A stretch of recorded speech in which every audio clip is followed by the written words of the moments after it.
Hi, this is Dave Jensen. Today we're going to talk about how to process a 3D scan into a handheld model.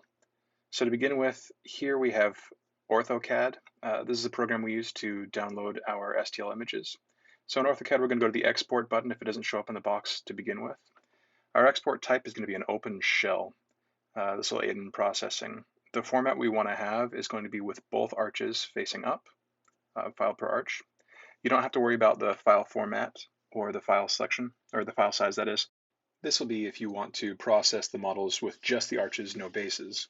If you want to process the models with bases, you're going to do the same thing with the export type, with the exception of instead of open shell, you're going to select solid ADO base or low profile base. And in the data format, you'll also want to do the teeth facing up. This is for printer purposes. Obviously, if you're using it in a articulated model setting, you're going to want them teeth together. The whole point is to have an STL output. So we're going to want to go to the export location. So I click yes in this situation here. And we have all the different composites of the model. What we want are the STL files, or these tier or the raindrop files. So I'm going to save these files to a folder that I can easily access later. So now we're going to start working on how to optimize this for the print. So here I'm in Meshmixer. So I'm going to go and find those models themselves by clicking the import button. That's a large plus button on the screen. And we'll open these models. They will show up superimposed on top of each other as we've imported them, just sitting on their bases, teeth facing up. So now that we have both of these models, you can go to the object browser on the right side. If you can't find that, you can go to the edit button or the edit bar on the menu and select show object browser. So we're going to select the upper arch here. You can see it's hollow from underneath, so this is just a shell. It won't print at all. So we're going to need to make it a three-dimensional model, something with bulk. But to do that, we want to take away some of the space. So I'm going to click plane cut here under the edit menu. Here, the plane cut, you can see that there is a plane that is dividing this model. It's shown in this grid pattern, and we can move it with these arrows. In this case, we're going to want to use the blue arrow. We don't want to use the angles here because as we turn the angles, it'll take us off axis.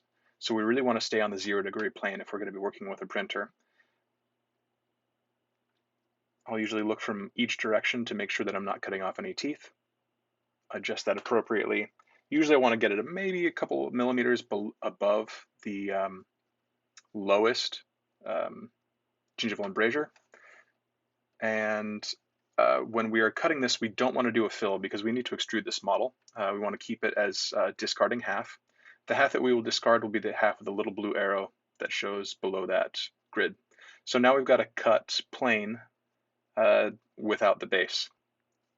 So there's a couple ways to select everything on the model. We can use the lasso tool and circle essentially the entire model, or we can select a piece of it. So in this situation, if you have too much of the palette, say the patient has a flat palette and you want to cut out a little bit more as to save some resin, you can do that just by selecting a specific area. You can also use the brush tool on the top left. It's kind of a ragged edge there. I really enjoy the flat plane cut, so I'm going to undo that. To undo, select Command Z. So in order to select the whole model, which we're going to need to extrude, we're going to hit Control A or Command A so to select all. And then to extrude the model, we can go to the Edit and D, or just click D. So to process the model to a flat base, we're going to, on the orientation, select the Y-axis, and then the end type we want flat. This is going to give us a solid flat model with a base. So currently this is just superimposed on top of itself. We'll need to change the offset and bring it below the model. And what this will do is we'll take the highest point of contour of the model and extrude it downwards. If the model is facing the direction, you're going to slide this slider to the right side. And you can see here now we've got a base that's sticking below the bases of the teeth. And if we look from underneath, we'll be able to also see that we've got a solid base. So I'm going to go ahead and click accept here. That'll take a few moments to process. And now that's processed, go ahead and click clear selection and we've got our full model that's processed. Now, if we want to be able to print this we can print this flat nicely because it's got a flat base and it's on a true y-axis. But if we want to take away that area that's distal to the second molars, we can go ahead and do another plane cut. But we'll do plane cut a little differently because we need to change the orientation. So in changing orientation, we have this round ring here that's going to be important. We can take the tip of it, and as we click and hold and run our cursor over the top of that ring, it'll click within 5-degree segments or 5-degree intervals, which is really helpful because if we're staying outside of the ring or inside of the ring, you can see that there's not whole numbers, which is not helpful if we want to cut on a flat base. So again, we're going to stay on that little ring to the outside, take it to 90-degree cut. We're going to use our arrows, position it distal to our second molars. As long as we have a nice flat base back there, that'll be good to print vertically. Now in this case, we want to have a remeshed fill because we want to keep this as a solid model. So we're going to go ahead and click accept here. That's going to give us flat bases on the back. This will allow us to be able to not only print it flat with the teeth facing up, but also standing as an arch. So now we'll go ahead and have our model selected on our object browser, and we're going to click the export on the left side of the screen here. Save that in your target folder, and now you will have a model that is prepared to be processed.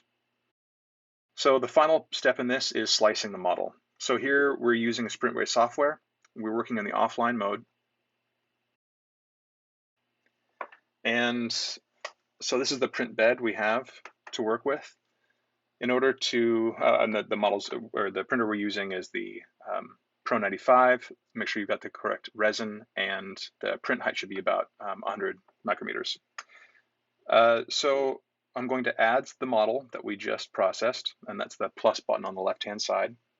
Make sure that you're selecting the STL that you just processed from Meshmixer. So now we have our model. It'll automatically place it on the plate for you.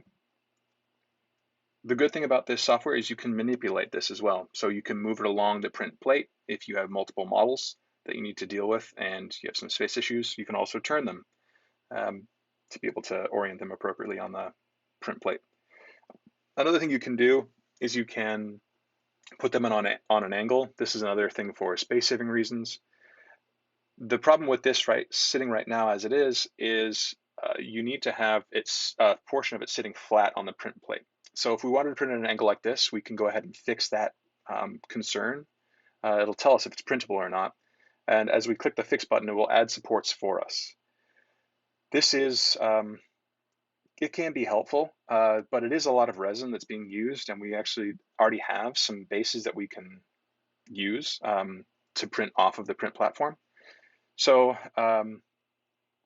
say we want to change the direction in which we have this standing. So if we wanted to make it stand up, we go ahead and click the base, and this will essentially put a base on anywhere where this disc is placed. So our base currently is underneath the model right here, sitting on the print plate, but say we want to have it standing up on the back of the molars, go ahead and click our base here, and that'll stand it up for us on the aggregate flat surface. So now we'll have a proper base to print from. If you have an unsupported area, it will not print. It'll cause a print failure, and you'll kind of have a mess on your hands. So you don't want to do that.